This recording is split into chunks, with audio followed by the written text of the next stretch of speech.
আমাদের এই ব্রিজটার জন্য আপনাকে মানে প্রার্থী হিসাবে যদি পাই, আমরা মনোনীত প্রার্থী হিসাবে আমাদের ব্রিজটাকে আমাদের উদ্দেশ্য করে এটাকে দেখতে হবে আগে, কংক্রিটে যাতে করা যায় সেই উদ্দেশ্যে। আমাদের চাষির উপর নির্ভর, আমার চাষি এলাকা, যদি এটা কংক্রিটের করা যায়। বারবার প্রতিশ্রুতি পেয়েছি, কিন্তু কাঠের ব্রিজ ছাড়া অন্য কিছু বিকল্প রাস্তা হয়নি। কাঠের ব্রিজ মানে হয় রিপেয়ারিং করে, তার মধ্যে আবার শেষে ভগ্নদশা দুর্দশা হয়ে যায় 15-20 দিনের মধ্যে। বাঁশের ব্রিজ ছিল, কাঠের ব্রিজ হয়েছে, তারপরে এই অবস্থা।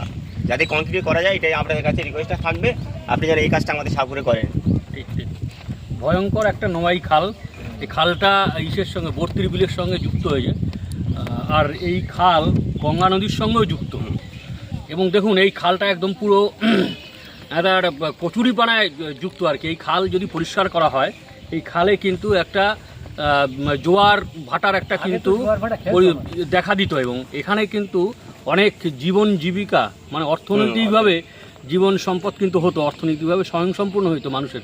এবং এই যে জল যদি থাকতো, এই জলের সেচের ব্যবস্থার মাধ্যমে ওই পারে কৃষকদের যে চাষাবাদী জায়গা ছিল, সেই জমিতে এই যে ব্রিজটা আছে, কাঠের ব্রিজ একটা, আমার মনে হয় এটা বহু লড়াই আন্দোলনের পরে কাঠের ব্রিজ হয়েছে, কিন্তু এই কাঠের ব্রিজ কিন্তু ভগ্নদশা অবস্থায় আছে।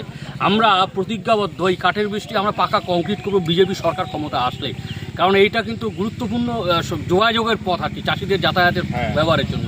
অতএব এটা আমরা বিজেপি সরকার ক্ষমতা আসলে এবং আমডাঙ্গায় বিজেপি নির্বাচনে জিতে এই কাজটা করবে, এটা আমরা অঙ্গীকারবদ্ধ। ঠিক আছে।